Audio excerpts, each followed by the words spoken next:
All right, we are live with Alexander Mercouris in London, and we are happy to have with us once again on the Duran, the one and only Larry Johnson. Larry, thank you for joining us. How are Gentlemen, you doing? And always where can always an honor. all right, and where can people follow your work? Sonar21.com. Very All simple. right, very simple. That link is in the description box down below, and I will add it as a pinned comment as well. And thank you to everyone that is watching us on Rockfin, Odyssey, Rumble, YouTube, and to the locals community, the Duran.locals.com. A big shout out to our moderators as well.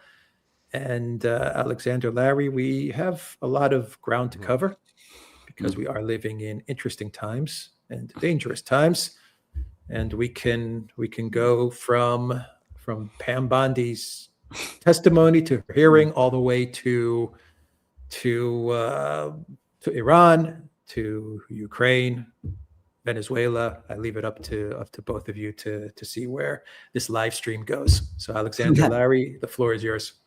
Well, let's first of all, can I just say it's great again to have Larry Johnson on our programs. These are, to put it mildly, extraordinary times.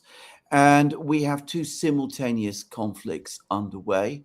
And we are now seeing increasing, I think, escalation, or at least signs of escalation in relation to both. Firstly, we had yesterday an extraordinary meeting between the President of the United States, Donald Trump, and his officials, and the Prime Minister of Israel, Prime Minister Netanyahu. It was an incredibly tough meeting, apparently. It lasted for 3 hours.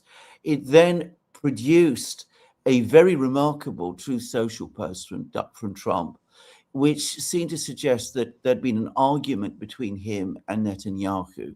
At least the way I read it was that Netanyahu was pressing Trump to conduct an attack on Iran, and Trump said no.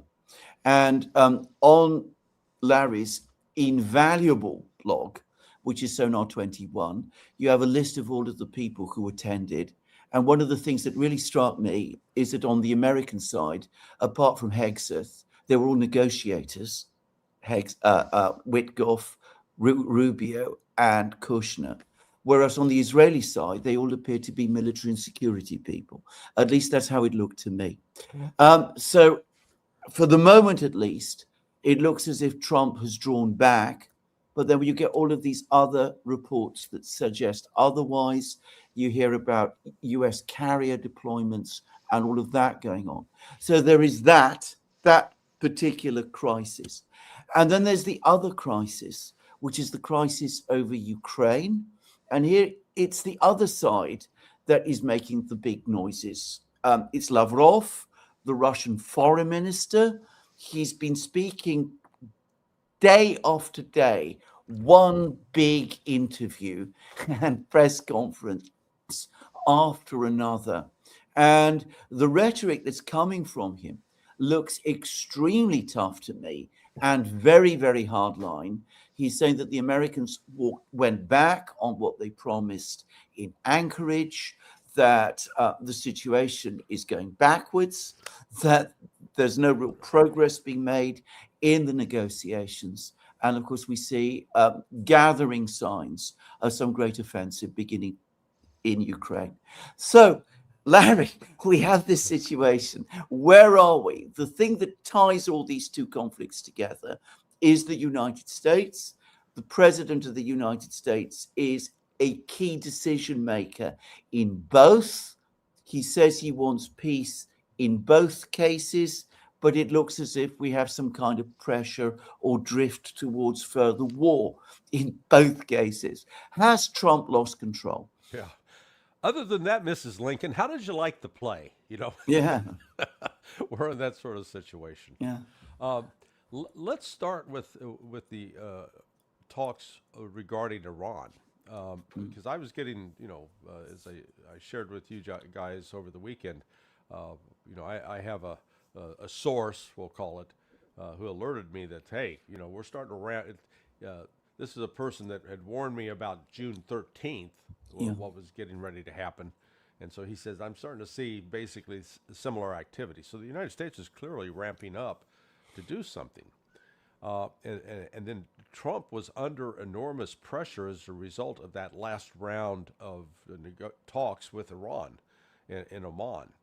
And, you know, one of the indicators of that was Stephen Bryan, who you guys have had on your show. And, you know, you've talked to Stephen. He's a very, he's not a ideological crazy. He is a Zionist. You know, if you can describe that in a positive way, but he's usually very rational and analytical. Boy, he went ballistic over that meeting. And so if he's that whacked out about it, you know that Trump was really under some pressure. So I thought that yesterday's meeting would really have been a planning session for the next round of attacks, or at least coordinating what was going to be an imminent attack. Instead, Trump, to his credit, held the line and said, "No, we're going to talk to Iran one more time." Now, I think part of that may be inspired because from the fact that the United States really can't do anything of significance to Iran militarily, despite, you know, we've got this carrier strike group, but they're staying about 1,000 miles offshore from Iran. And the reason that's a problem is that strike force has Tomahawk cruise missiles. So if they're going to launch those missiles only have 1,000-mile range. So if you're 1,000 miles offshore, it's a little difficult to hit anything of significance. And if they go closer, Iran definitely has the capability to sink those ships. They're not the Houthis. They're far more capable. And so that leaves them with using F-35s to go in and bomb various sites, including destroying the ballistic missiles, which seems to be the new obsession. And I can't emphasize enough how out of touch with reality the senior people are in the United States. I was on a conversation on Tuesday with a retired 3-star admiral, and I can tell you guys off air who it was. And he was saying the most outlandish things about, oh yeah, we're going to fly into Iran and we're going to take out all these missiles. And I kept my mouth shut because he'd been invited as a guest to this conversation. But I wanted to ask him, how did we do with the Houthis? We were trying to take out mobile missile launchers with the Houthis, and we failed. The United States utterly failed. Yeah, they blew some things up, but they were not able to dismantle the Houthi capability.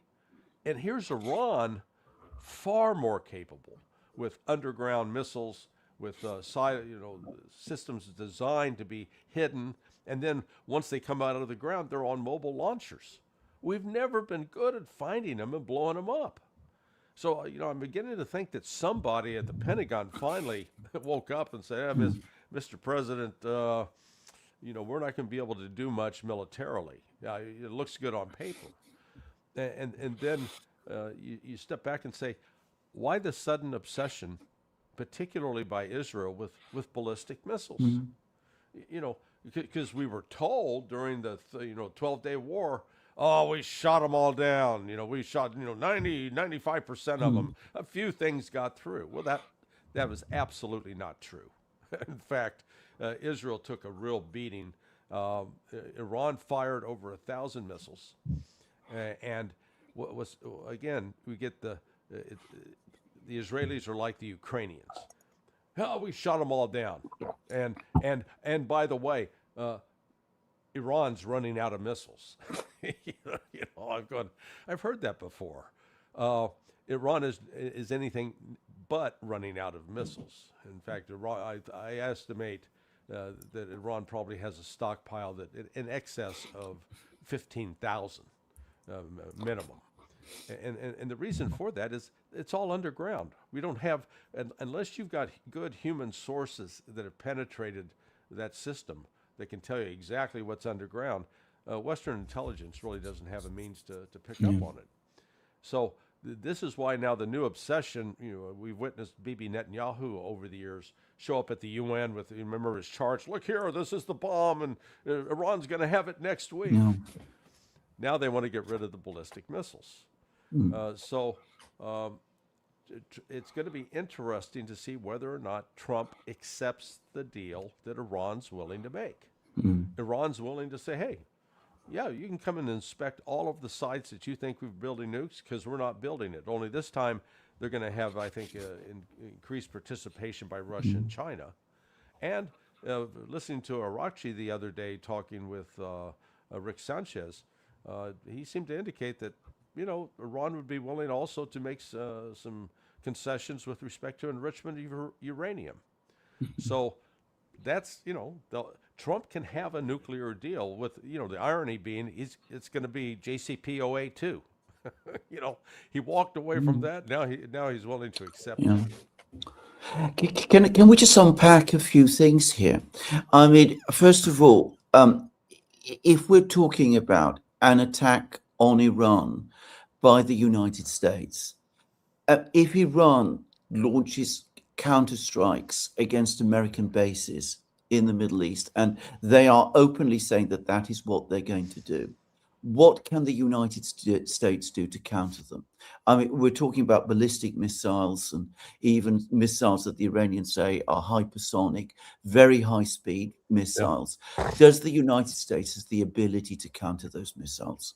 No, and that's what we've seen over and over again in Ukraine with respect to the Russian missiles.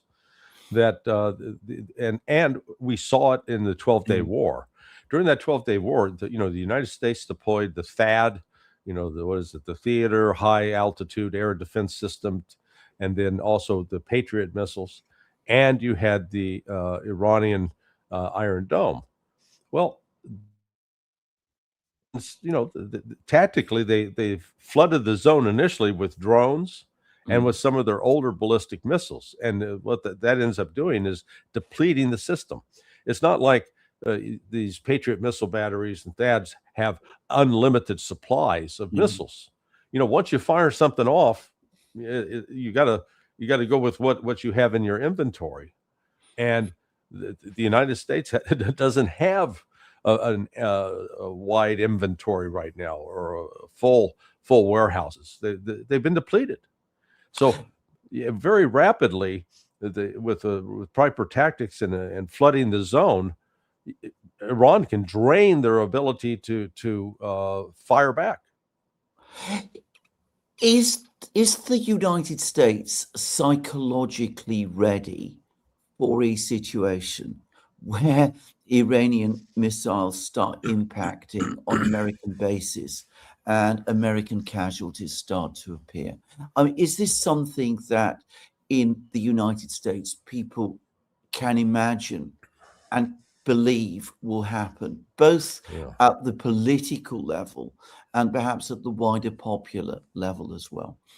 Well, I know you're a student of the American Civil War, and so I'm sure you recall the attitude in Washington on the eve of the Battle of Bull Run, the first battle, and how we're going to go beat them easily, and everybody rode out the picnic and watched, like it was a Wimbledon tennis match. The self-delusion in the United States about our military capabilities is just completely out of touch with reality. And because when you try to explain this to people, I get shouted down, and you're looked at like you've got three heads on your shoulders. But the fact of the matter is the United States is living with this delusion that, we've got this invincible, powerful military. But when you try to get people to say, okay, let's walk through the practical steps. What are we going to do? So we've got these bases, at least 10 of them scattered out along the Persian Gulf. And they've got some Patriot missiles. Okay, they're good at taking down some drones. But the ballistic missiles that Iran had, they got 8 different types of ballistic missiles. So we don't really have a defense for that, and we've never we've never encountered this kind of threat. Yeah. to be candid, and since the end of World War II, where you've got a country like Iran, which is they've got great engineers and they've got a sophisticated industry. Mhm. So they're and from launch to striking, it's going to be 5 to 10 minutes maximum. So that is if we get to the point where we attack Iran, Iran is going to decimate these bases. And in the past, Iran always made sure they stayed away. They did not want to get into a fight with the United States. But now I think Iran is being pushed into a corner where they won't have a choice. And as you both have commented over the years, that Iran has always been trying to demonstrate what their capability is, hoping that would dissuade both Israel and the United States from pursuing military action, and it's had the opposite effect. They've assumed that Iran's weak, and that's the most dangerous thing you can do when you dismiss the capabilities of an opponent, assume that they're weak and incompetent, and boy, then you're going to find out the hard way. Why is the United States so interested, so focused, so single-mindedly obsessed with Iran? I mean, Iran is not in a position to threaten the United States. I mean, there was the enormous historic question of the Iranian hostages siege, which we both no doubt remember very well. Yeah. But that was a long time ago now. Many younger Americans won't remember it. And the Iran of today is not the same place than it was then. I mean, why is that this overriding focus on Iran, as it doesn't threaten the United States? It is an important regional power in the Middle East, but most Middle Eastern countries now, other than Israel, have actually relatively good relations with it. I mean, its conflict with Saudi Arabia, for example, seems to be in the past. Yeah. What is it exactly about Iran that makes the US so antagonistic to it? Yeah, I think it goes back to the so-called hostage issue. It started with the U.S. Embassy, and again, here the way the narrative is spun in the United States, we've been brainwashed. We were basically told that this was an unprovoked attack on diplomats, and I knew a couple of the hostages or the diplomats that had been taken hostage. Ann Swift was one, but back then that's what launched Ted Koppel's career on Nightline, because we had every day this the day 1, day 2, day 10 of the hostage crisis. And look, I just started my academic career at American University in Washington, D.C. And, I must confess, I drove past the Iranian embassy there on Massachusetts Avenue, sits directly across from the British Embassy, by the way. And, yelling and protesting against what Iran had done. America's never really been told the truth about Iran and about America's meddling. We construct this narrative that Iran is this irredeemable terrorist state. And yet, when I started finally looking into the facts, you realize that the narrative should be that here is the United States that has done everything in its power to cause harm and damage to the Iranian people over the years. The Iran-Iraq War, which the United States basically incited, encouraged Saddam Hussein to do it, and then supplied him with the chemical precursors used to carry out mustard gas attacks, and the upwards of 500,000 Iranians died in the course of that war. And I've asked some people recently. I said, hey, if Iran killed 500,000 Americans, do you think we'd be chanting death to Iran? Of course we would. But so we act surprised that the Iranians would chant death to America. But it didn't stop there. The United States was hand carrying. I knew Walter Patrick Lang, who's now deceased, but Pat had been the chief of the Middle East division at Defense Intelligence Agency. He hand carried intelligence to the Iraqis and actually helped the Iraqis plan what was a final offensive against Iran. So the United States has had this hostility. And then the issue of terrorism. I really dug into this and was very surprised to find that if, go on to into the AI engines and ask the question, how many of the Iranian proxies, Hamas, Hezbollah, how many Israelis have they killed since 1982 in terrorist attacks? The answer, less than 5,000. Now, I don't want to pretend that 5,000 is an inconsequential number, but it pales in comparison to the more than 70,000 Palestinians that have been murdered in the course of the war. So again, and here's Iran, who's been fighting Islamic extremism, the very Islamic extremism that the United States initially claimed attacked us on 9/11. And instead of the United States making a partnership with Iran to combat that, but in Syria was a case in point, we continue to peddle this myth that Iran is the threat. So we've been completely brainwashed, and I don't know how we're going to get over it. What is the chance of a diplomatic resolution? I mean, I was hearing last week, and I think you were getting even more information last week, that all sorts of people were saying that a decision to attack Iran has already been made, that there was an actual decision to attack Iran, and all the indications seem to support that. Obviously, for some of the reasons you've explained, there seems to have been a pullback, but we have these negotiations, given the hard feelings, these feelings that you've described. I mean, is there any realistic possibility that we can actually come back to a diplomatic resolution? I mean, you said whatever we will get, it will be like the JCPOA. That's going to be very difficult for Trump himself to accept, given that he was the person who tore up the JCPOA. Right. So, I mean, is this a possibility? No, I do think it's a possibility. If a lot of it hinges, I think, on Susie Wiles, the chief of staff of Trump. If they're taking an honest look at the polling and at Trump's standing, he needs a victory. So that they keep putting the spin out that things are great and we've never been better. But we saw, he suffered another setback yesterday with the Congress, where they voted to rescind tariffs on Canada, and Trump had been pressing, we got to keep the tariffs, and at least 6 Republicans said, no, we're not doing that. So this would give him a chance to say, hey, I've secured made sure that Iran is never going to build a nuclear weapon.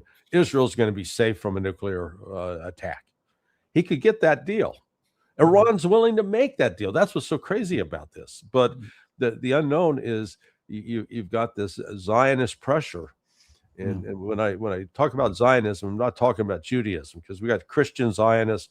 Mike Huckabee is a case in point that are pressing for we got to destroy Iran, and yet the problem, they don't understand the lack of military capability on the part of the United States. We've got we've been besieged by the Air Force and Army Air Corps delusion since World War II.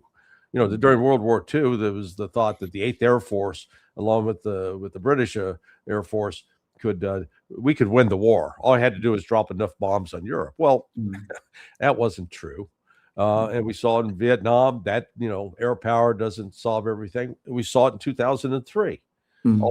We had complete air supremacy over Iraq, and we still had to put troops on the ground to try to bring about a regime change. But now all of a sudden they think magically we can fly some F-35s. And this is, sorry to deviate on this, but have you seen the reports that because of the cutoff of China from rare earth minerals, that the gallium in particular, they're no longer able to build the radars that go into the nose of the F-35. So what they're doing is they're putting gym weights, I mean, literally plates, in the nose cone of these planes. Yes, I know. I mean, and yet we're gonna go take out all the missiles in Iran. It's delusional. Can we turn to the other war? Oh, Because again, we had all of these statements of Lavrov, and well, the sense I'm getting is that the Russians thought that they'd achieved some great breakthrough with the United States in Anchorage, and very interestingly, Lavrov is saying that they actually have a document that Witkoff actually came to Moscow with some kind of written proposal from Trump, which set out what the Americans were proposing and which the Russians, with some qualifications, said in Anchorage that they were accepting.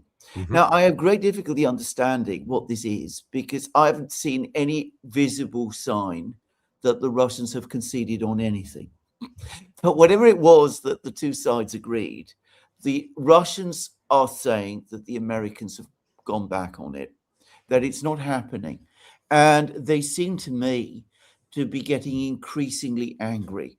Now, at least Lavrov's comments, one after the other, in a procession like I have never seen, seem to be suggesting to me that they are getting increasingly angry. Is that, I mean, what are your thoughts about Oh that? yeah, no, that was my exact conclusion.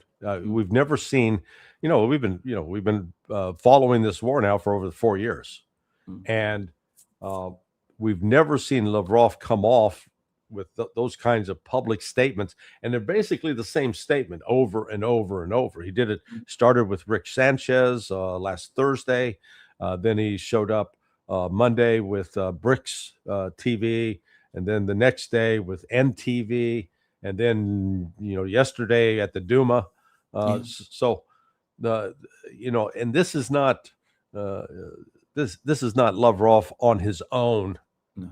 Yeah, I think he's doing so. He's sending a message, Yes. and it's Putin sending the message as well that the negotiations path has changed.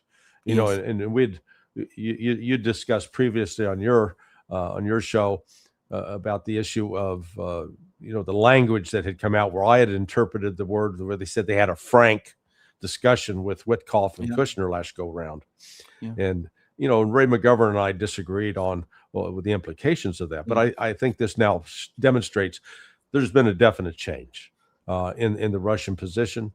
Partly, I think it goes back to the 91 drones that were sent on December 28th to try to attack Putin's official residence in Valdai, and then the U.S. attack on Venezuela and then taking out Maduro. I think they finally reached a stage that the United States has not offered one single concrete concession towards Russia.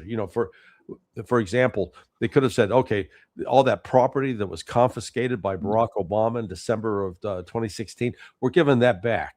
We're gonna have direct flights now between the United States and Russia. None of that, and instead started applying more sanctions and more threats that if anybody buys Russian oil, we're going to charge put more tariffs on you. And I think finally the Russians just said, okay, the talk behind the closed doors with Kushner and Witkoff are meaningless. They don't have the juice to bring about actual substantive change. And I don't think the United States can be trusted personally. There is something else, and I'm again surprised that people haven't spotted this, and it goes back to that meeting between Putin and Kushner and Witkoff, the one where we're told the meeting was frank, the very point that you made, which is that, of course, over the last couple of weeks, months in fact, we've been hearing in the media across the West about the negotiations about the security guarantees, the security guarantee for Ukraine. And Lavrov is saying, we haven't been consulted about that.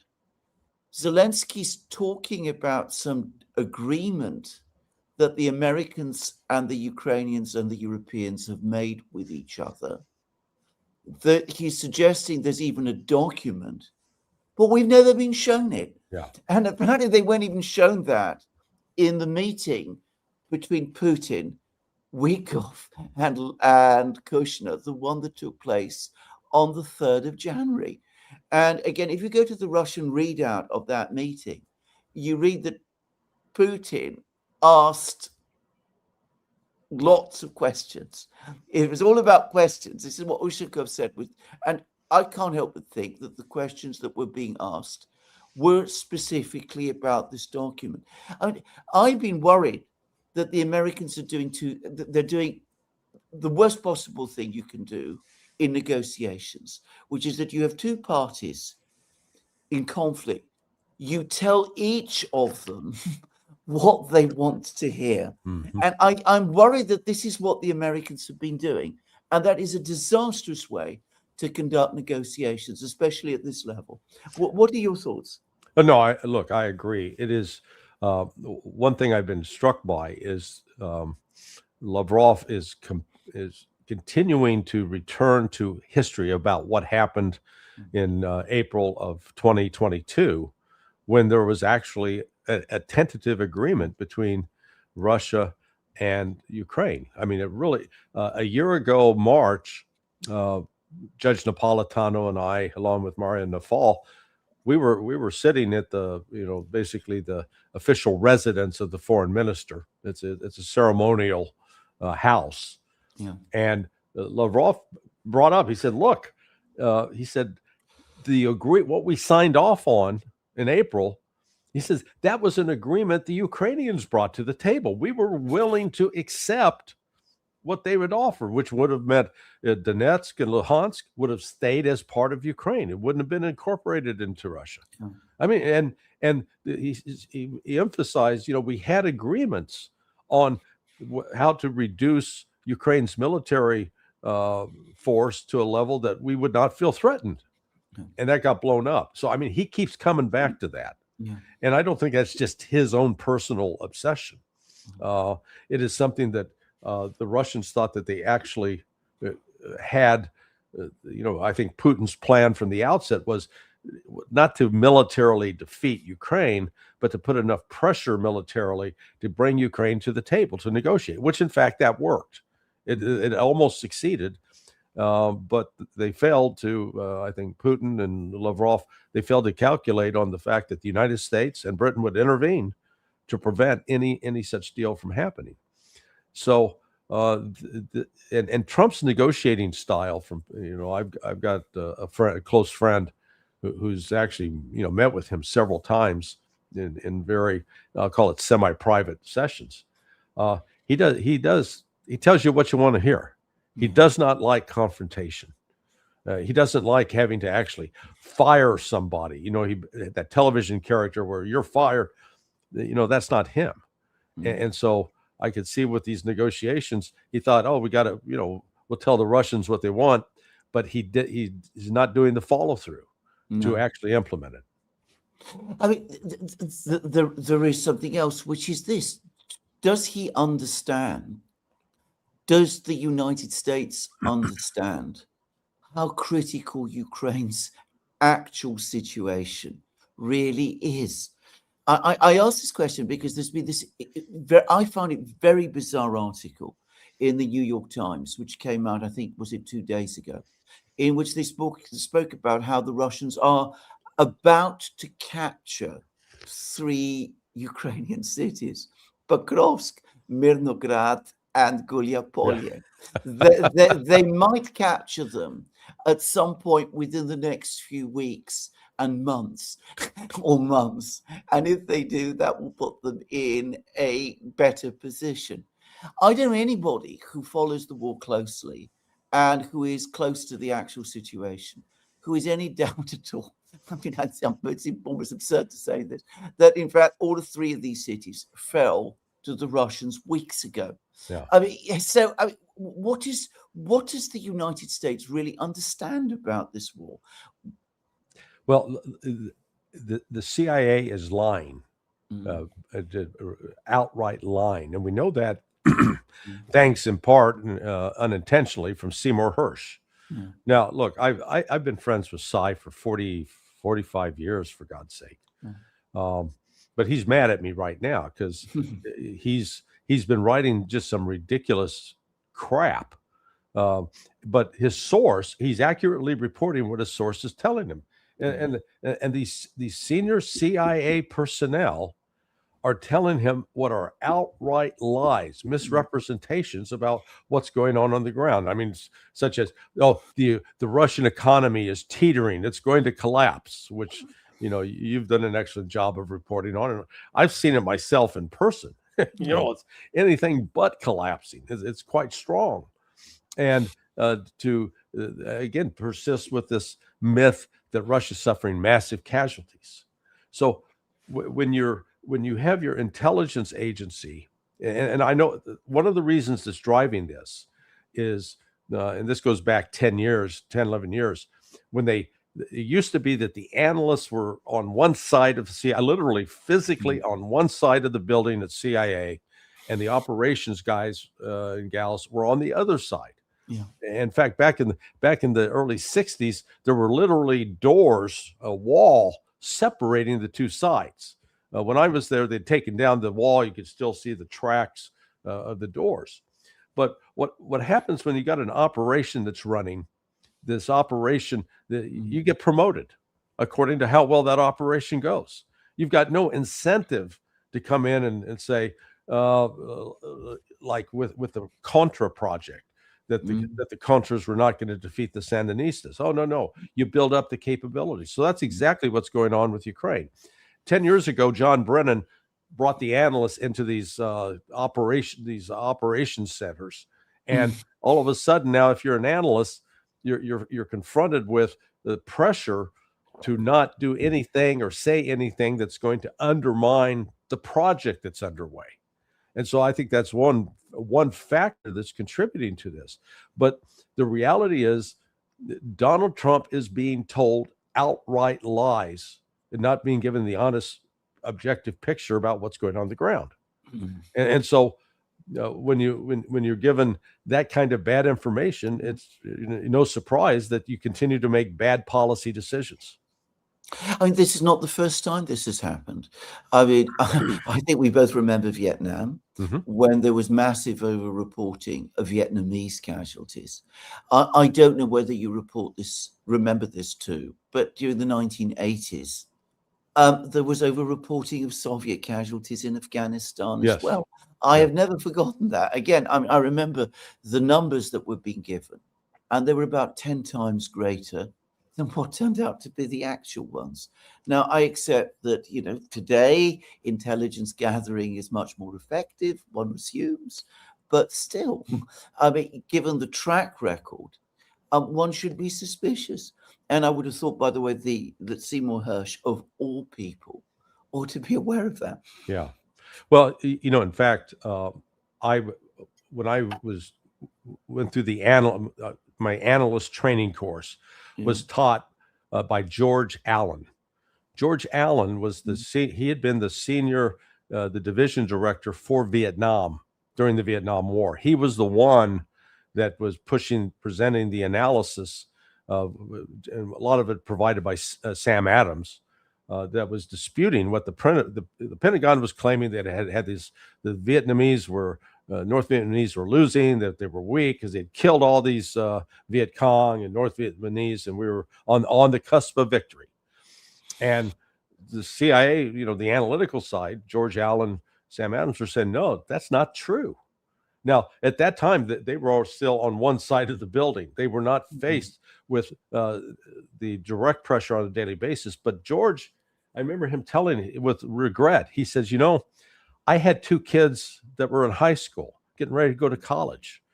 He said, I needed the job. He said, I was getting calls on a daily basis from McGeorge Bundy, who was the national security advisor. He said he even got calls from Lyndon Johnson saying, why aren't you being a team player? Yeah. And so that kind of pressure is still around today. Yeah, yeah. But the difference, I would disagree with you on the fact that the intelligence collection is better. It's probably worse. Back in the 60s, we had a higher priority on actually getting human sources, where the CIA would actually recruit foreign agents to give us information. Today, most of the CIA activity is relying upon what's called liaison reporting. So we get information from the Ukrainians, because we've got people co-located with them, and they say, "Oh yeah, we've killed X amount of Russians," and so that's what gets reported back at headquarters and put into the intelligence reports without any independent verification. So it's like they're not doing the kind of work that Media Zona is doing in the UK, where they're looking at obituaries and counting up, okay, how many people are actually getting buried. So you're not having that kind of independent attempts to corroborate what you're being told by the Ukrainians. Where is this all going? Because I do get the sense the Russians are very angry. We've had these meetings, these two meetings in Abu Dhabi. I think their importance has been overstated. I mean, you look at the people who are involved in them. I mean, on the Russian side, they are exclusively technical people. They are not there to do the substantive negotiating work. And people forget that Putin said back in December, when he had his meeting with Kushner and Witkoff then, that if we really do get into proper negotiations, it will be the foreign ministry that will take charge of them. Exactly. And they're not involved at the moment. So, I mean, we're not really in that situation at all. The man who heads the foreign ministry is, of course, Lavrov. He's coming across as being very, very angry. I mean, that's my own sense of this. Yeah, I agree. I mean, are we going to get negotiations? I mean, is this war going to end in any other way than on the battlefield? No, I'm with you on that. This is the Russians are willing to have a negotiated settlement, but it's going to be on Russia's terms. And as both of you have commented, you know, in various shows talking about June 2024, June 14th, I believe it was, where Putin laid out what the conditions were. And, you know, since then, he's now intimated that, you know, if Ukraine doesn't take that deal, the next deal is going to be tougher. And that deal will be that Russia will take control of Dnipropetrovsk, Kharkiv, Sumy, Poltava, and they'll hold another vote. They'll give the people in those regions a chance to vote. Do you want to become part of Russia or not? And if they vote that way, they'll become part. I think Russia will retake Kiev, and I think they will also take Odessa. This is going to be settled on the battlefield, because there is the corruption on the Ukrainian side. I don't know the specific list of names of who's pulling the strings on Zelensky, but Zelensky is not. He's not the political force. He's the actor. He's the highest paid actor in the world, and he's playing a role. But there are other interests behind him that have, you know, profited from this war, and that would like to see it continue. But they're simply going to run out of resources to sustain it. It's just, you know, I had a conversation yesterday with Danny Davis, and, you know, when I talked to him about how long did it take to train somebody to drive a tank, and, you know, you're looking at probably a year from basic training to what they call advanced individual training, then to the actual training to drive the tank. You're looking at a year. Yeah. Well, we don't see any of that training infrastructure in place in Ukraine. And in fact, what you get is a bunch of guys grab you off the street, put you in a uniform, throw a gun in your hand, and shove you off on the front line. What do you know? They have no skill at that point. Yeah. So Ukraine cannot continue to bleed out like this forever. There is a limit. And Russia, by contrast, has been building up its forces and its resources across the board. I think the news that has come out, was it Estonia, that just issued a report detailing, boy, Russia's building 7 million artillery rounds a year, and they're building artillery barrels, and they're not weak at all. They're surpassing anything Ukraine can do. So yeah, this is going to be a military solution. I don't see any diplomatic solution. Right. Can we finish with what happened in Congress, which is that we had this extraordinary affair with Pam Bondi over the Epstein files. I mean, I have to say that we have this expression, I don't know whether you have it in the US, that if you're in a hole, you stop digging. Yeah. I mean, the spectacle of, I mean, she wasn't just digging, she was digging, at a furious rate.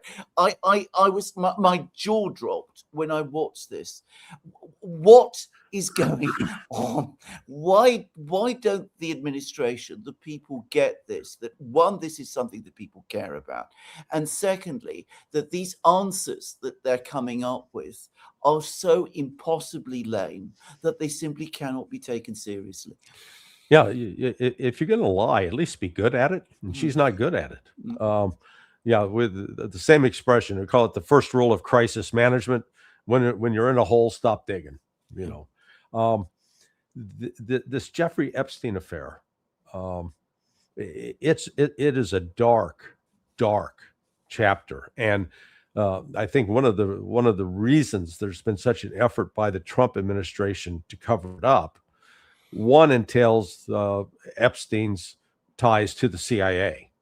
So it was clear he was working as an intelligence asset of Mossad, but he also had relations with the CIA that date back to the whole Iran-Contra affair. So there's no denying that. But then the fact that there are so many prominent people embroiled or implicated in these the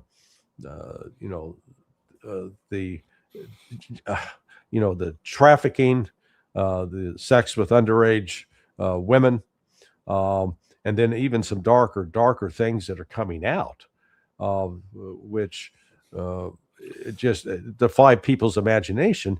And here was Bondi, initially said, "Oh yeah, we got the list, we're reviewing it," and then kind of, "Oh, there's no list." And now, of course, there's a list. Well, it's not so much a list. What there is all of these documents which name specific individuals by accusers, the women who claimed that they were trafficked and abused.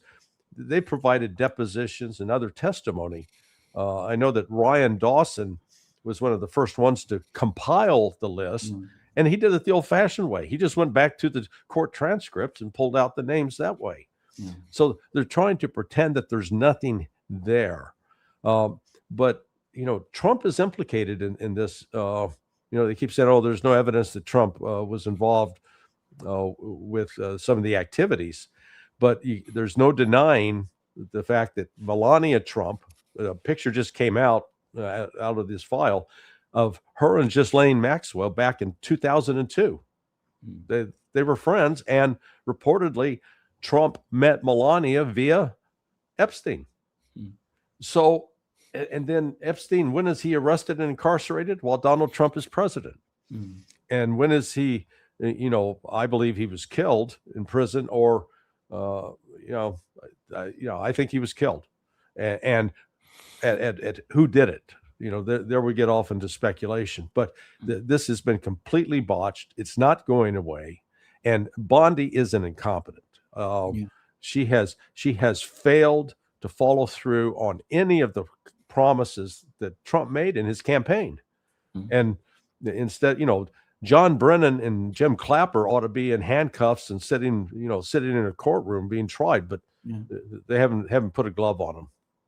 I just wanted to quickly say I agree about incompetence. I mean, this affair could have been handled in a completely different way, which would still have kept most of the really important things away from the public. But you could have found various people you wanted to prosecute, and you could have done all kinds of things, and you could have given the appearance of action, and that would have probably satisfied enough people to damp the scandal down.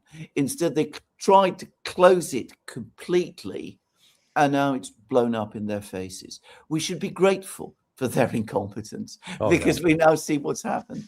Anyway, Larry, unless there's anything else you wanted to say, this is where I'm going to finish my questions. If you could stay a little while, because I'm sure Alex has some questions for you. But what I wanted to say is thank you very much. And Hey, well, thank thank you you. for Yeah, answering, I can hang answering my out for a bit. questions so well. All right, Larry, we have some questions for you. Mm. From Reaper Actuel, are China and Russia supplying to Iran? There's been a lot of fake news on this topic over the past few years. Is there any hard evidence this time? Yeah, I think there is. And you know what's let's go back to when Trump walked away from the JCPOA. That was 2018. The next year, Russia, China started doing joint naval military exercises with Iran. I don't think that was just a coincidence. And they've done that annually every year in February/March. So you've got right now this military cooperation with this exercise that's going to take place in a couple of weeks. So you've got Chinese and Russian warships headed to the area. The Chinese have already deployed a spy ship that's sailing behind the Abraham Lincoln, the carrier, collecting information. And I believe the reports that China has deployed a radar, what's called a 3D radar, that it has a range of going out 700 kilometers. So that has been deployed. We had the reports that during this attempted color revolution that was launched on December 28th and continued through January 10th, that the shutdown of the internet and the shutdown of the Starlink terminals, that was made possible by Chinese assistance. In fact, I'm struck by the Chinese really seem to be more active in trying to help Iran than Russia, and Russia is trying to help Iran. I'm not suggesting Russia's not doing anything, but the Chinese have really they're invested in this in a way that I've never seen before. Yeah. From Ronald B, it's 100% Trump's fault. He's being given false information. Tulsi Gabbard's job is to coordinate and verify intelligence, and Trump sidelined her. Yeah, Trump did sideline her. Huh? Yeah, this is. I mean, we can excuse that Trump is some of the things he does and believes are because he's being lied to, but the system's broken. John Ratcliffe is, I think, deliberately defying Tulsi Gabbard, and I don't think Tulsi's actually got, she doesn't have the power to corral him. And in fact, let me give just an example. Did you wonder why J.D. Vance just recently visited Armenia and Azerbaijan? I mean, I don't think we've ever had in the last 100 years a situation where a president or vice president went to either of those countries. And then you look back and say, why was Donald Trump hosting Pashinyan and Aliyev a year ago on peace talks? Because if Trump, if you'd asked him to point out Armenia and Azerbaijan on a map, he wouldn't be able to find it. So what these are CIA projects, I guarantee you. The CIA has, this goes back to a covert finding of some sort that was signed off on, but to use Armenia and Azerbaijan as, if you will, launch platforms for both destabilizing Russia, destabilizing Iran. But just the fact that you've got this other, I'll call it a deep state agenda that is still in place and it's operating, and Trump's not in control of it at all. And just this, like I said, I offer circumstantial evidence of it by the fact that here's J.D. Vance going to both Armenia and Azerbaijan this week before heading off to the Olympics. That people should be going, what's that about?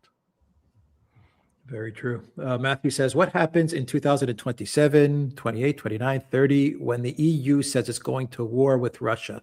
Do they enter? I with what? I don't mean to be insulting to Europe, but they're now the gang that couldn't shoot straight. They've we've seen in the case of the United Kingdom trying to get an aircraft carrier out of harbor and put it to sea. They've had trouble with that. There are in fact, I think I know that you two talked about it yesterday.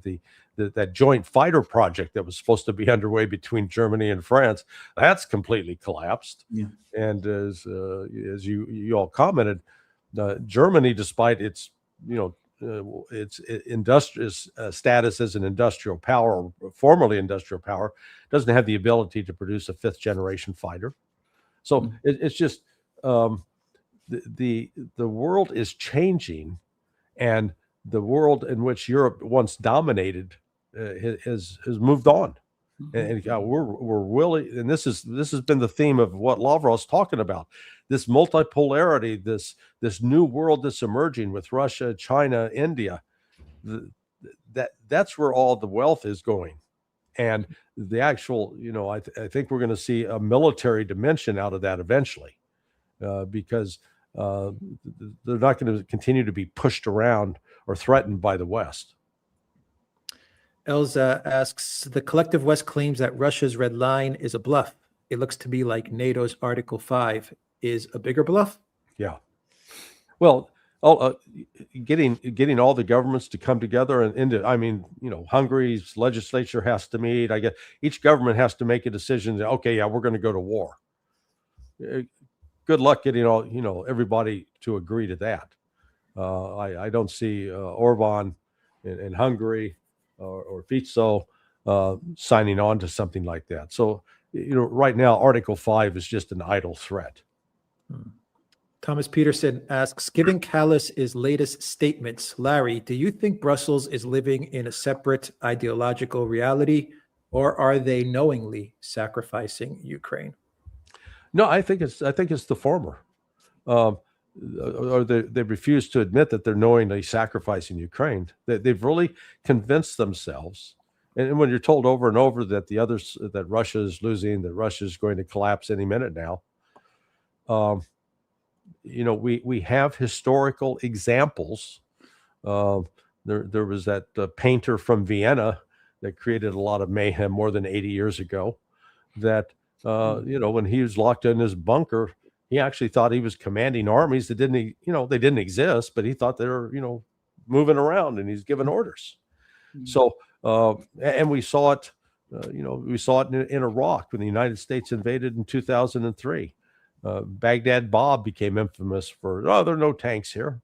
So it's, it sounds impossible, but that, people who are well educated, and Kaya Kallas is, she's gone to at least university, and yet to be this out of touch with reality, it's mind numbing.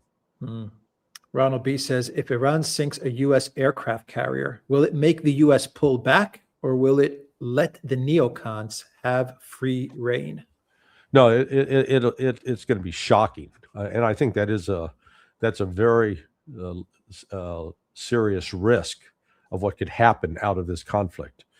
And because then you have to step back and say, what does the United States do? Send more planes to try to drop bombs? Again, we don't have unlimited inventory. We're not sitting with factories blazing away 24/7 and turning out these munitions. It's going to be a crisis, because Trump has sold it as, hey, we're the greatest military in the world. Nobody's better than us. And yet they say that, and then look back at Operation Rough Rider last March, where the United States sent the Navy sent two carrier strike groups, not one, two, sent 5 destroyers and 4 destroyers, 1 cruiser into the Red Sea, and with a specific mission of securing freedom of navigation, that any ship that wanted to sail to Israel could do so without fear of being shot or sunk. And after 7 weeks, with the full power of the U.S. military bombing inside Yemen, the United States declared victory and pulled out because we couldn't stop the Houthis. And yet these same people think that we're going to crush Iran. I mean, it's crazy talk. But it's because people watch too many Hollywood movies, and they don't understand the nuts and bolts of what it means to actually have to get a plane up in the air and then find a mobile missile somewhere on the ground.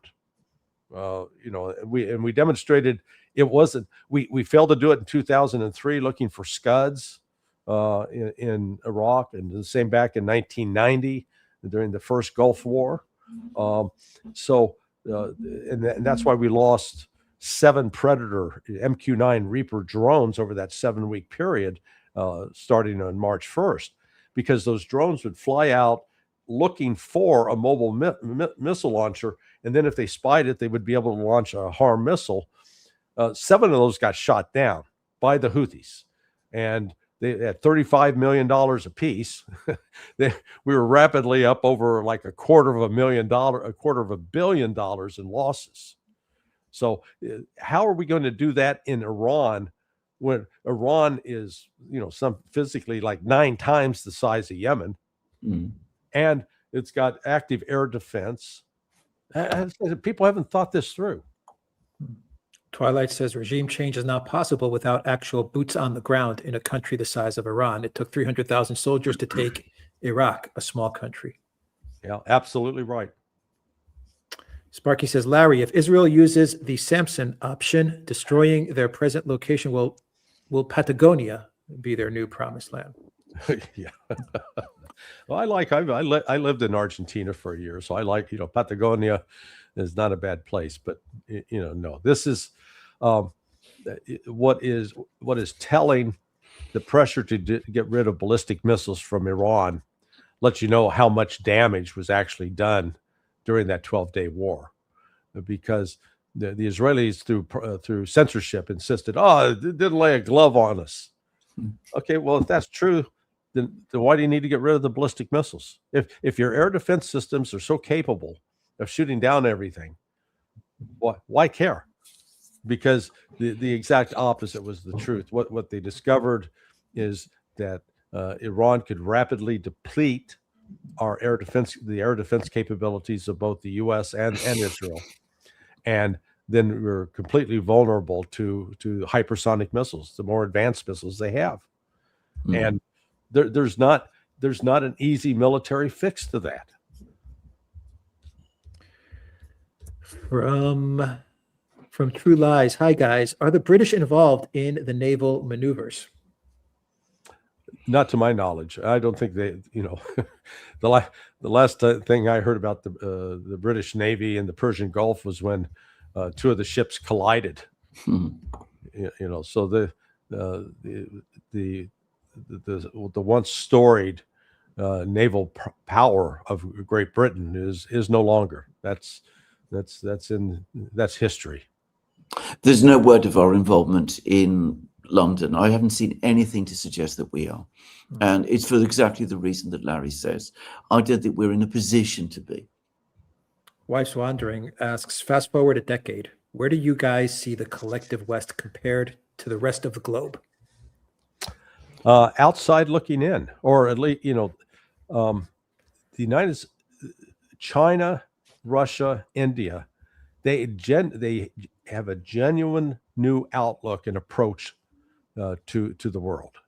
It's not one of who do we dominate, who do we control. It is a genuine, how can we build more collaborative efforts? And the United States and to a lesser extent the UK, they're not going to go quietly into that dark night. They're trying desperately to hang on to control. But what we're seeing, and we didn't even talk much about the economic volatility in the markets, particularly in gold and silver markets right now. But these are all China and Russia are moving away from the U.S. control of using treasuries to control the world. And as the U.S. no longer is able to control things, the economic strength already of the BRICS countries outpaces the G7. And that's it's a transformation in the last 10 years. That trend is going to continue. Economic opportunity is in the global South, and it's with Russia and China. It's not in the West. And so I think the West is going to pass through a pretty dark period in terms of economics, as the currencies collapse, and the industrial power of these countries has they've lapsed. China Expert Future asks, is Iran capable of hitting an aircraft carrier? Yes. Oh, absolutely. The Houthis actually hit one of the carriers and caused some damage in March.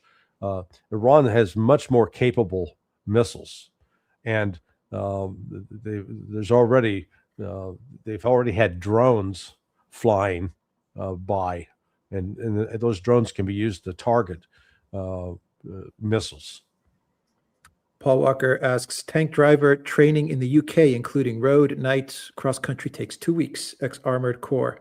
That includes maintenance, but the entire crew works on. Thanks, Paul, for that. From Elza, Larry, Trump can't say Azerbaijan, but he invented the discombobulator. What's your professional opinion on that weapon? Why didn't Russia steal it? Yeah, no, this technology has actually been around for a while. It's a sound wave technology. It was called less than lethal. Described the whole category of what are called less than lethal weapons, and the sound waves are used to cause nausea and disorientation. So that's not new. That's been around. A. Lorag asks, is the CIA launching all covert projects simultaneously around the world, thinking it will stop or slow down BRICS? If so, will those projects burn out and the CIA become irrelevant at some point? I would argue the CIA is already on the road to being irrelevant. I would not surprise me that a finding has been signed off on to try to destabilize BRICS, or specifically to go after countries like Brazil to try to sow division.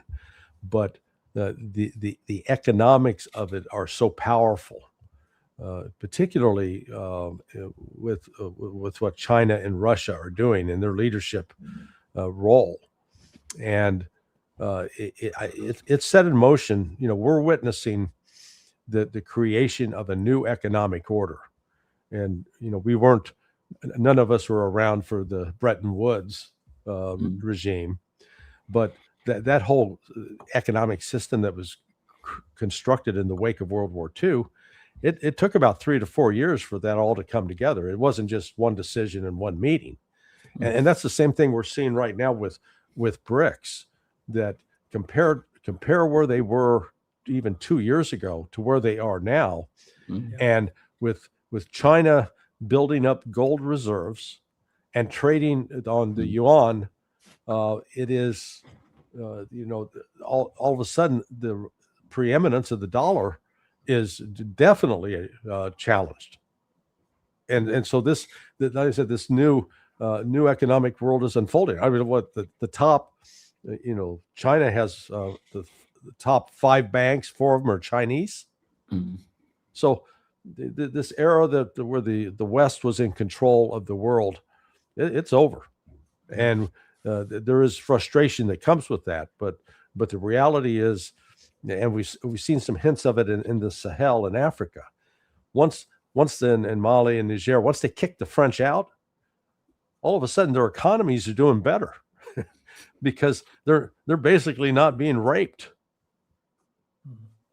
From Linda, what do you mean by Trump is not in control? His name is mentioned in the Epstein files for over 1 million times. Do you still have faith in him?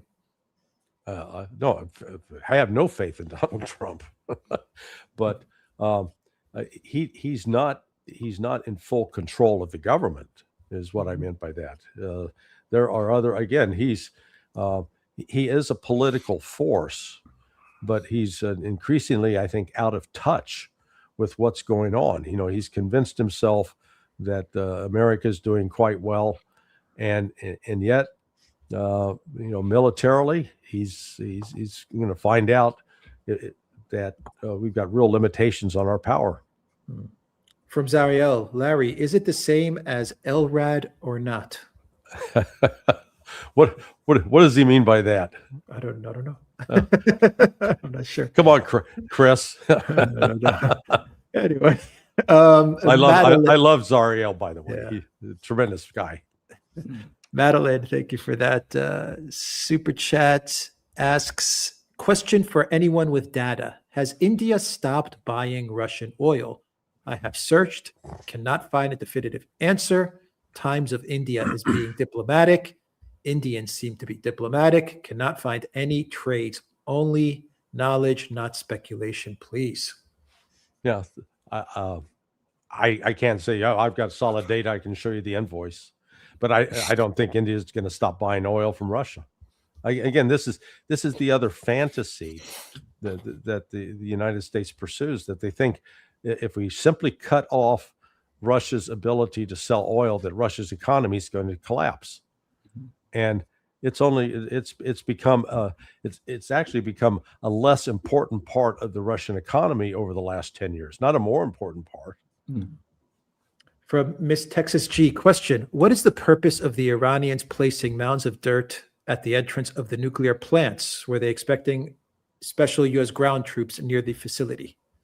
No, I think I've seen the photographs, but I'm not sure why they're doing that.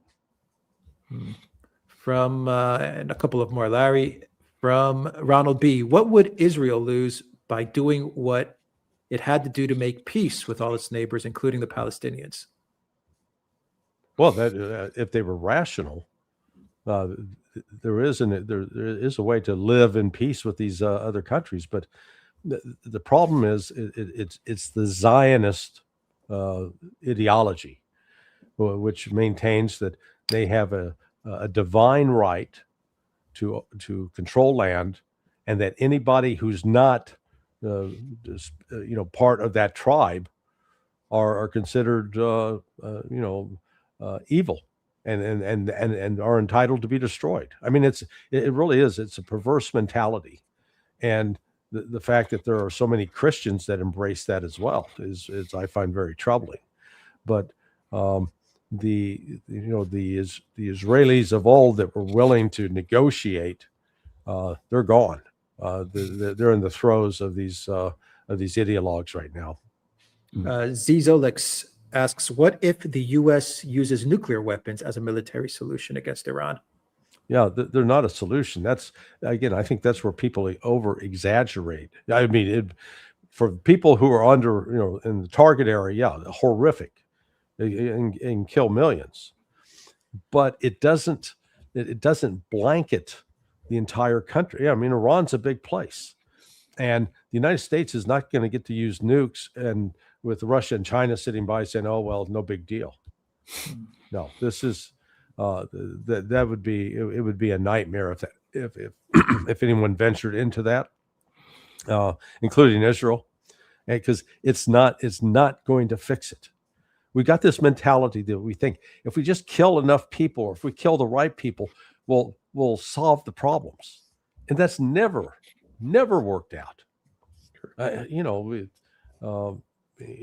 got rid of Bashar al-Assad. Oh, that fixed Syria, didn't it? Just the opposite. We kill Saddam Hussein, kill Muammar Gaddafi, go back to Vietnam, Diem. So this mindset, this belief that if we just kill enough people, we can solve the problem. And here's Trump killing guys in the Caribbean who are in in boats, allegedly carrying drugs. Again, this kind of killing doesn't bring peace. It doesn't bring a solution. And that's the one mentality I would love to try to change. Duapskanda says the U.S. has no necessity to end the war. Russia is being drained and Europe is buying U.S. weapons. Why should the U.S. want to bring an end to it? And Europe is buying U.S. energy as well. Well, hopefully Europe didn't pay up front for weapons that it's not going to receive for a long while, because with the cutoff of rare earth minerals, the U.S. ability to produce those weapons is significantly hindered. And they're not bleeding out Russia. Just the opposite has happened. It has been, Russia has awakened from a dream in which in the past they thought their future lay with the West. And if only they would, dress the right way or say the right things, or that the West would like them. And I'm in the Sergei Karaganov camp. And he told me before, he says, I used to be a sort of a Europhile, but no more. Our future is in the East. Mm-hmm. And I think once Russia awakened to that, it's found it's got its mojo back, basically. Klaus says, I'm looking forward to the day when you three are invited into the mainstream media. Yeah. You're going to be waiting a long time. Yeah, don't hold your breath. Yeah. Thank you for that. John Roberts, USA, says, if Russia does make big gains in Ukraine this year, won't this frighten Europe? Will the fear be enough to push Germany to get its own nuclear bomb? No. Russia's made it clear. They have zero interest in invading Europe. Lavrov has made that point repeatedly over the last week. Putin has also made that point in recent speeches. What is there in Europe that Russia would need? Nothing.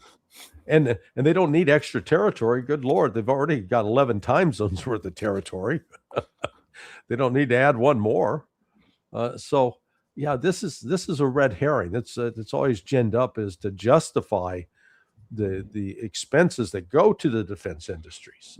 That's really where the perverse influence comes, that these various defense industries and throughout Europe and the United States, they've got to be fed. And the only way you get fed is you got to create an enemy to justify spending, what's going to be $1.5 trillion in the United States. Incredible. All right, two more, and we'll let Larry go. Two more from Raphael. Canadian PM is standing up to Trump. China president is standing up to Trump. Why is Putin allowed by the Russian people to not stand up to Trump? I'm being a little more polite than what Raphael said. Why is Putin not being allowed by Russia to stand up to Trump? Is the question. Well, actually, I think Putin wisely has been trying to avoid a confrontation with the United States, and to that end, he's tried to work things out diplomatically. However, I think, as we talked about earlier, Russia has now come to sort of a watershed moment, and is recalibrating the relationship with Trump and with the United States. That they recognize that Trump doesn't have the power or the vision to actually achieve a genuine diplomatic solution. And so Russia they're going to go their own way, and they're going to pursue their priorities. And that's why Lavrov, I believe, is out there saying what he's been saying over the last week at the direction of Putin. And instead of Putin putting himself out there, he's let Lavrov do it. Can I just quickly make one, I think, absolutely obvious one? Three leaders are mentioned: Carney, Xi, and Putin. Of those three, only one of them is actually involved in a war in which the United States is on the other side, in effect, is a proxy. Now, that surely is a sign that Putin and Russia are standing up to the United States. They're actually fighting them. I mean, they may be fighting them through the proxy, but they are physically fighting them. China is not. Canada obviously is not. This constant theme about Putin being weak, I know where it comes from. It comes from the fact that he is very open to negotiations with the Americans. But objectively, there is no basis to it. Yeah. Russell Hall says, is it possible that Trump is being given drugs to make him compliant? It seems like he jumps from stance to stance based on who recently advises him. There are two Donald Trumps. And I said,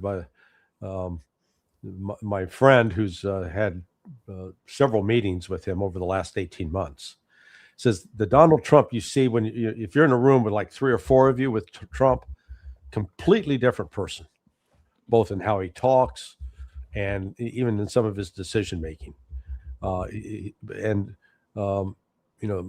my friend was not suggesting that Trump is some sort of brilliant genius behind closed doors, but it is he's a strange person. He's not normal, but he is. I don't think he's on drugs, but I do think he's starting to suffer some of the effects of being 80 years old or close to 80. You start slipping, as we saw with Joe Biden. And one of the things that's an early indicator of dementia is confabulation, where you say things that you genuinely believe are really true, but they're not true, such as he stopped 8 wars. He really believes that. It's not true, but he's got himself convinced that that's the fact. Yeah. One final question for both of you, and then we'll let you go, Larry. From Moon Dragon, when do you think the Ukraine war will end? I think tough question. there's a legitimate chance that Russia's going to push to end it by September. I would agree with that. If not this year, not by this autumn, then 2027 at the latest. Yeah. All right. One and only, Larry Johnson. Gentlemen, so much for joining us, Larry. Hey, it's always an honor to be with you guys. You guys are legends. Larry, Thank you. where can people follow your work? Sonar21.com. Come there and we'll I try to write something every day. Definitely check out Sonar 21. Fantastic publication. The fantastic Larry Johnson. Thank you so much, Larry. Thanks, guys. Take care.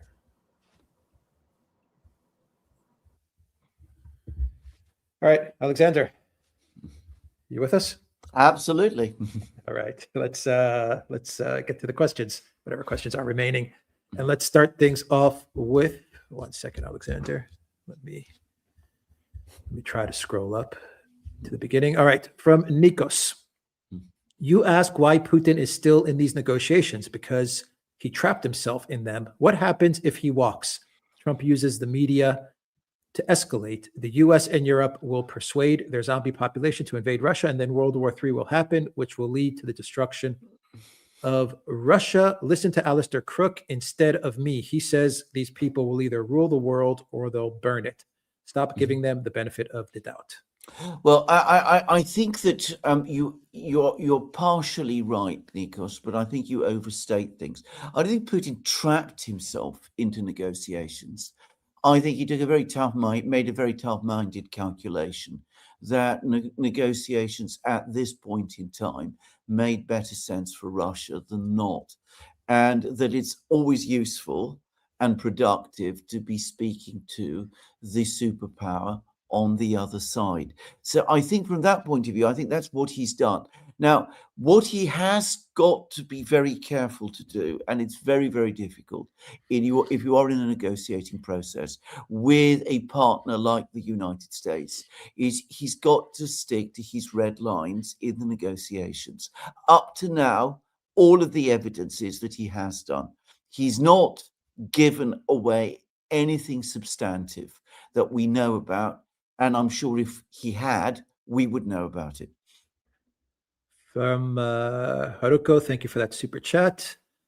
From Nikos, I don't see Putin, who speaks through Lavrov, who gave the okay to Gerasimov in the military to keep fighting in November, now being at odds with them. He and the military treat these negotiations as theater. Seriously, besides taking out the Ukraine leadership, what hasn't he let the military do?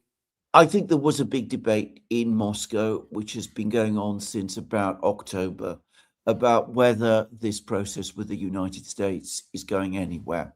And I think there was some criticism of Putin. In fact, there was a public criticism of Putin. You saw that in some of the press conferences he gave, and notice that apart from the Q&A that he did, which is very carefully controlled, I mean, questions are examined before they're put to him.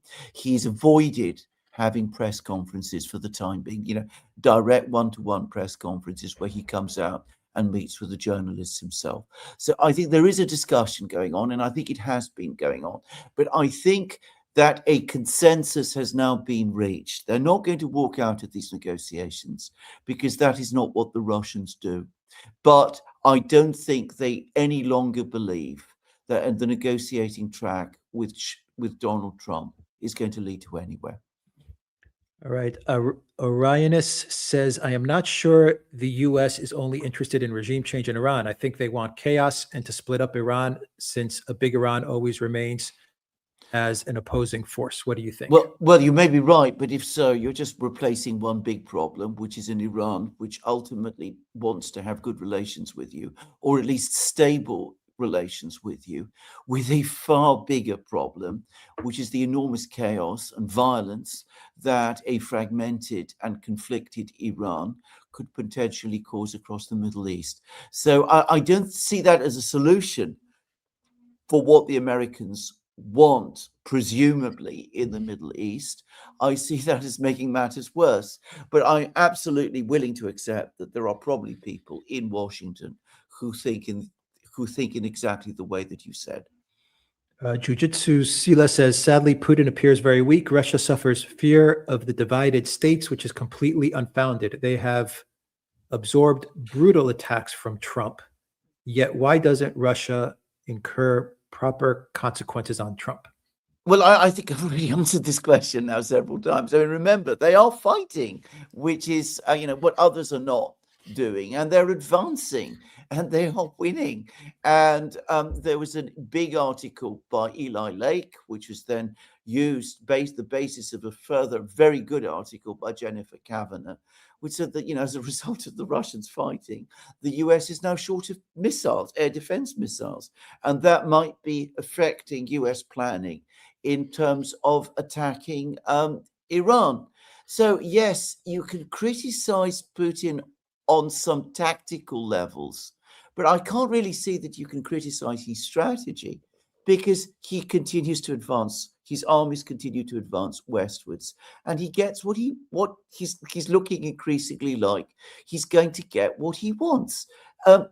Whatever he has absorbed up to now, whatever damage has been done, has not made any substantive difference.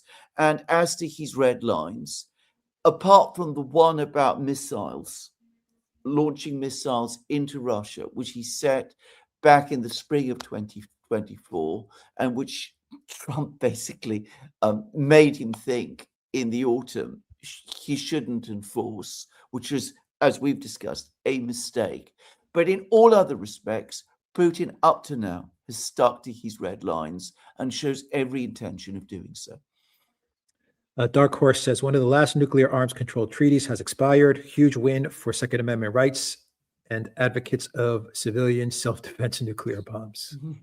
There you go. Nico says, I am annoyed by people on our side. Why do they complain about the dirty war? You can't have your cake and eat it, but Russia didn't understand this. Apparently, the fear of nuclear war isn't limited only to the West, as more and more Russians want Putin to level Europe because of what Ukraine did. Nothing will change if Russia takes Ukraine fully. The U.S. has a system of intelligence that can not be disrupted unless a nuclear war occurs.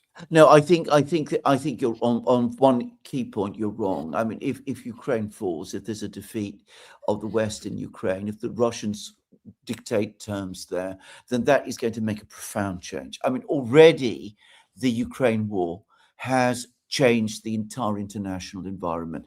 I mean, Larry was talking about the BRICS and saying, where were the BRICS 2 years ago? Well, 2 years ago, they were meeting in Kazan. I mean, that was what happened. I mean, we've had this enormous push since Kazan. It was just this meeting in Russia. And what's driving the development of the BRICS is precisely the Ukraine war. So, no, I don't think that this dirty war, I don't know that people exactly are complaining about it. I think that we all understand that dirty wars and bad things happen. But some of the things that the Ukrainians do are extremely dangerous and very reckless and very ugly. And we absolutely should call them out when they do it. And on the Russian side, so far they've exercised a measure of restraint. And for that, I think we should be grateful. Reality Pattern says, Substack of Hadi for the real story of Greater Israel. Thank you for that. Nikos says, I missed this for Larry. Nikos, sorry. Mr. Larry, the U.S. is going to put missiles to Armenia, Azerbaijan, and Finland. What can Russia do? Invade them? Why do all countries hate Russia so much? Well, I don't know that every country hates Russia. China does not hate Russia. Iran does not hate Russia. Brazil does not hate Russia. Most countries in the world don't hate Russia. India likes Russia very much. So, let's not overstate things. I don't know what Armenia and Azerbaijan are going to do. But if missiles are stationed there, all it's going to do is make an awful lot of trouble for them in the long term. It is not in their interests to be in conflict with Russia. And if you're talking about Armenia, my sense is that most people in Armenia still have good feelings about Russia. There is a strong middle class, which has imbibed much of the NGO talk, but I think that this is ultimately superficial. Yeah. Nigel says, lads, the chat are struggling to hear Larry. We fixed the audio. Thank you for that, Nigel. Paul also says, Larry's audio, please. Yeah, I fixed that in the beginning.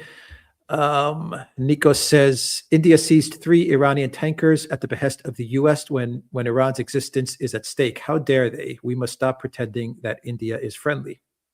Well, if India has its right. I mean, I'm not fully informed about the story, by the way, but I mean, India has had its relations with Iran, and it also has its own foreign policy. At the moment, it's keen to move forward with a trade agreement that is just negotiated with the United States. Now, what is known is that, this goes back to an earlier question, India has ongoing negotiations with Russia to agree a free trade agreement. And this is apparently going to crystallize in a few weeks' time. So the Indians at that negotiation, they've just done a big trade deal with the Americans, and they've done a big trade deal with the Europeans. All of this taken together is a big achievement for India. They don't want to rock the boat with anybody by coming out, for example, and saying, no, Mr. Trump is wrong. We are going to continue to buy Russian oil. This is, I think, the Indian calculation. Yeah. So I mean, they're just going along with it. Letting Trump wants to say what he wants to say. Let him say what he wants to say. If India genuinely intended to stop buying Russian oil, they would have said so. I am confident of it. Elsa says, Alexander is the author of a very true statement. The U.S. creates chaos and calls it freedom. Mm-hmm. Paul Walker says, Callis, after the meeting of defense chiefs, stated that the same rhetoric on X, Russia is losing, economy is failing. She got torn to pieces. Russophobia exists, LOL. Yeah. Nikos says, Russia honored Kapodistrias for the 250th anniversary as the father of the Greek nation. Honestly, it brought a tear in my eye. That's a country, not us. Well, the Russians... Go on. And Nikos, by the way, Alexander, Nikos, for you, there's a great Greek film about Kapodistrias right now. You should watch it, Duran.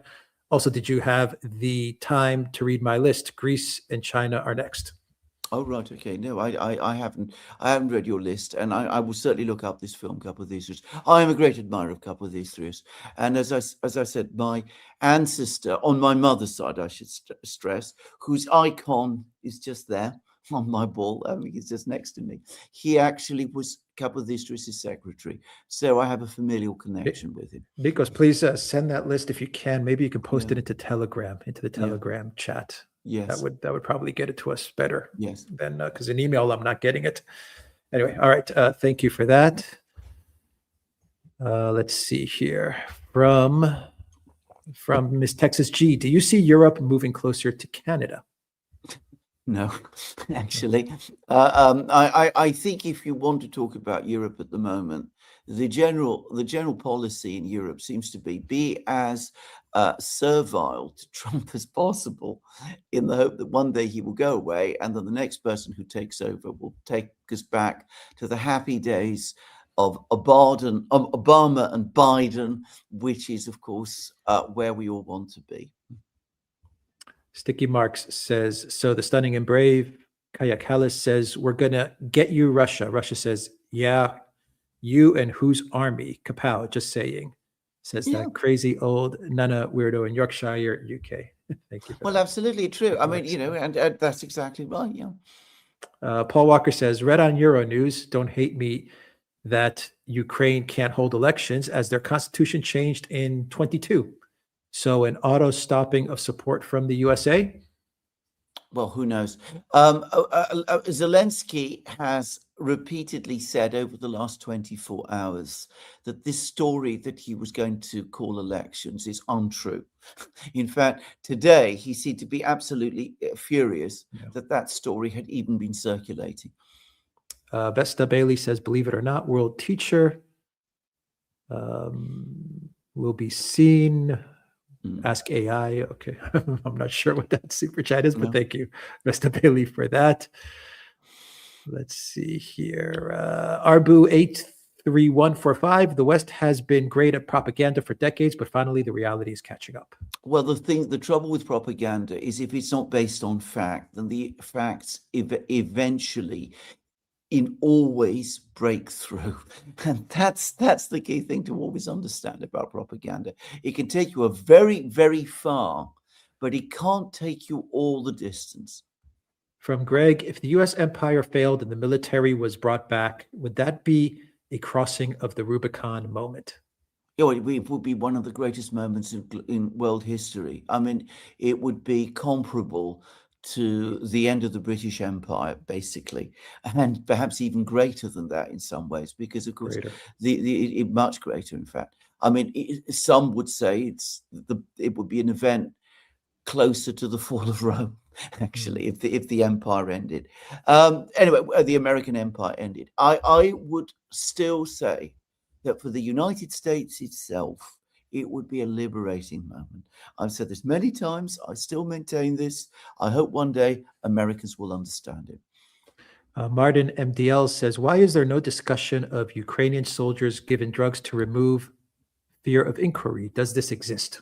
Well, I've not seen any report of it. But then if you're talking about the media in the West, at least certainly in Britain, I mean, they would never carry a story like that.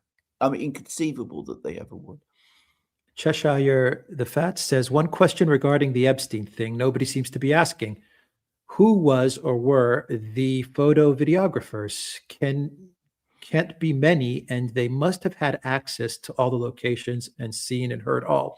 That is an excellent question, and you're quite right. I haven't seen anybody discuss it, and it does beg many questions. I mean, bear in mind, one important thing to say about all of these pictures, all of these emails, all of these films that we are seeing, they are the ones that Epstein himself retained.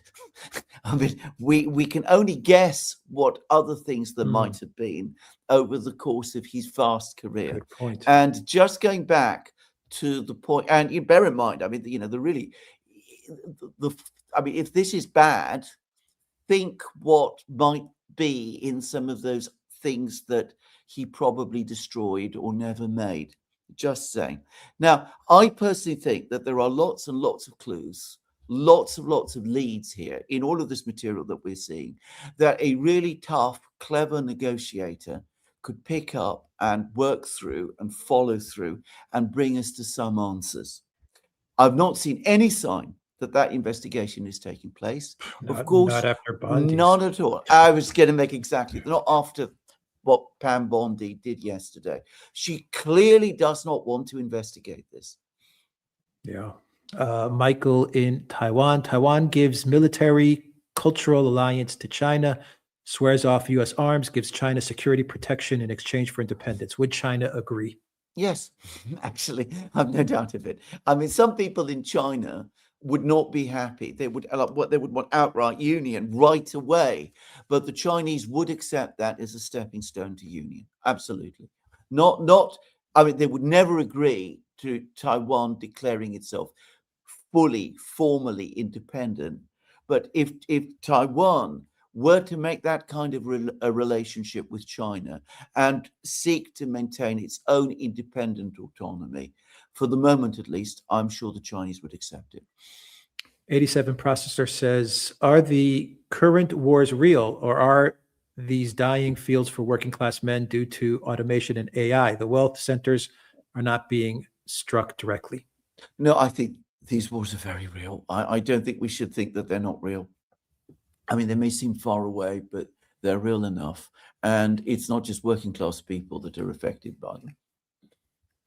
Zariel says, at Elza, well, he's Looney Tune because that's where the word comes from. Marvin the Martian was the character. Mhm.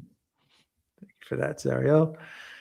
And from, let's see here, Clutch Cargo says, if Age of Aquarius sounds like BS to you, maybe you've been misled by peeps who love money and power more than anything else. Ask any AI what Alice Bailey or Benjamin Cream said about it.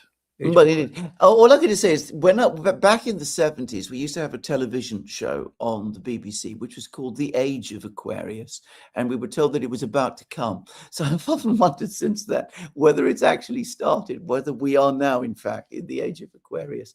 Perhaps somebody could tell us. Mhm. Let's see, 1 second, Alexander. From Joe Public, has the U.S. become a nation of pirates? Well, I think there is an element of this. I mean, you know, I think that's not difficult to see that. Of course, we can't talk about the nation because the vast majority of people in the United States work hard, bring up their families, go about their normal law-abiding lives. But, well, we see that the elite is not like that. From Sendev, super sticker. Thank you for that. Sendev. Elza says, okay, Trump believes that he solved 9 conflicts because of his 80 years. Does Callis believe Russia attacked 19 countries during the last 100 years because of her 80 IQ points? Good point. Oreo Deepup says, I think Farage pushes the Russia-Epstein angle because it's politically convenient. Tying labor to Russia sows more doubt about their intentions. Yes, but I still think it's a very, very bad idea. And I think that, I mean, for one thing, it's not as if anybody really believes it. So pushing an angle like that makes you simply look untrustworthy and lowers people's estimation of him. Yeah. Cameron says Russia has no other option than work it out with the United States. Putin is not weak. It's just that Russia is nowhere near the same power as the US. Well, it is not as powerful as the US is, but it's still a very powerful country indeed, and it does have options. And I think people who think it doesn't continue to make mistakes, and it is one of the big mistakes that Donald Trump himself makes. I think also a lot of people in the US still find it very difficult to believe that the Russians would actually prefer a relationship with China above a relationship with them. At the moment, they do. Russell Hall says, yes, we have moved into the age of Aquarius. Right. Matthew says, these are depressing times. How do you two maintain sanity? With difficulty sometimes, but Who says we do? Yeah, we keep going anyway. Thank you for that, Matthew. Joanna says, the U.S. depleted military inventory to Ukraine, F-16s. Yeah. And as I said, according to Jennifer Kavanagh and Eli Lake, air defense missiles. And apparently the drain there continues because as soon as Patriot missiles are made, they're sold to Germany, which then packages them off and sends them to Zelensky, who then shoots them into the air and hits nothing. I mean, it's a wonderful game for someone. I mean, some people are making huge amounts of money out of this. Just to always remember that. Marvin Vargas says Russia busy, Ukraine less conflict with Iran, less help for the conflict with Iran because Russia's busy. Well, except in an indirect way, if it is true what Jennifer Kavanagh says, that the Russians have depleted America's air defense system to the point where the missile cupboard is bare, then they have provided a huge amount of indirect help for Iran. If that is one of the things that is holding the Americans back from launching an attack on Iran. From Matthew, what is your best guess on how the situation in the Middle East ends? I have to say I am still very pessimistic about this. I do understand all the arguments that we're going to get to a negotiated resolution with the Iranians, but I don't really believe this. I think the forces in Washington and elsewhere that want conflict with Iran remain far too strong. And I don't think Trump is able to resist them, even if he really seriously wants to. Vincent says, why has there been such little discussion about the use of bioweapons? Shouldn't they be taken as serious as nuclear weapons? Thanks. Well, in theory, they are. I mean, they are considered weapons of mass destruction, and I believe there are conventions against them. But you're absolutely right. They never get the attention that they should. Samuel Moroni says, what do you think of the Saudi UAE split on Yemen? It's a very interesting one. And given that Saudi Arabia and the UAE generally are very, very close friends, I'm going to make a guess. Eventually, it will be patched up and they'll be best of friends again. I don't think this is a permanent break.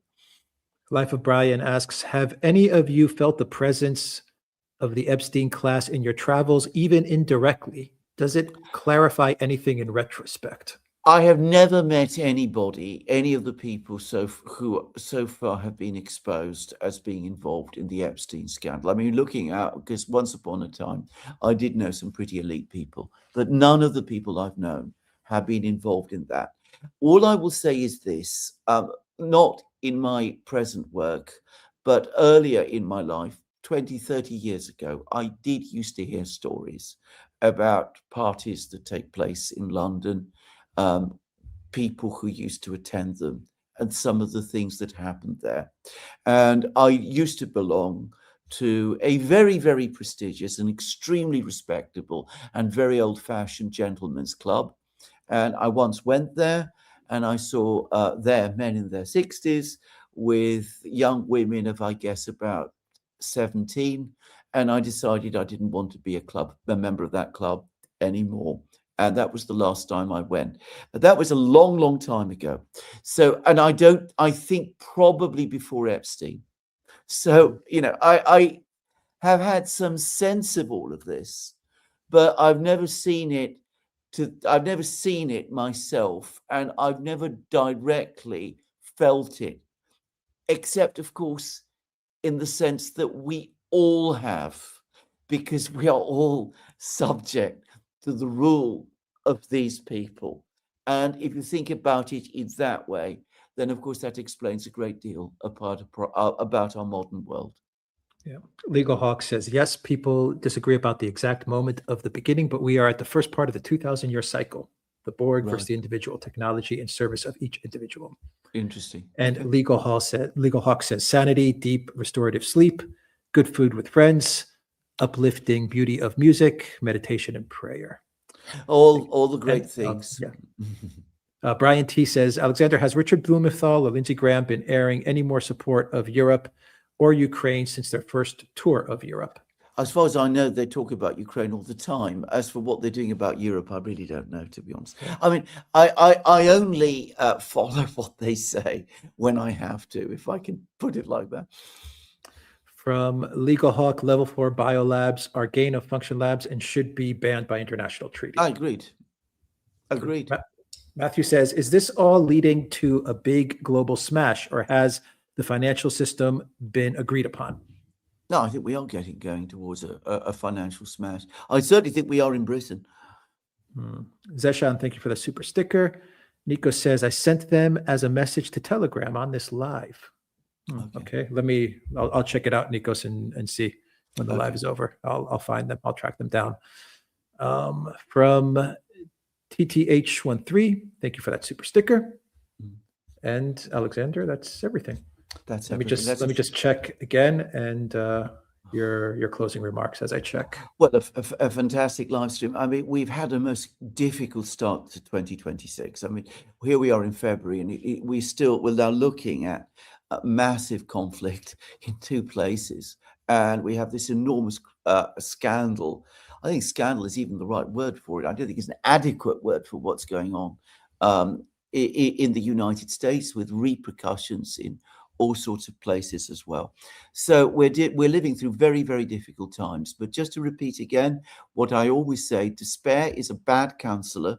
I don't think we should give way to despair, certainly not at a time like this. We got to keep going, and we'll come through. Sparky says, I wonder if there's a mention of the missing Malaysian airliner MH370 in the Epstein files. Well, I'd be very interested to know. Whatever happened to MH370? Yeah. Actually, interesting question. All right. Absolutely. Thank you, Sparky, for that. And we will end it there. Mm. We've got some videos to get up as well. Alexander's channel. If you're not subscribed to Alexander's channel, please subscribe, and also check out my channel as well.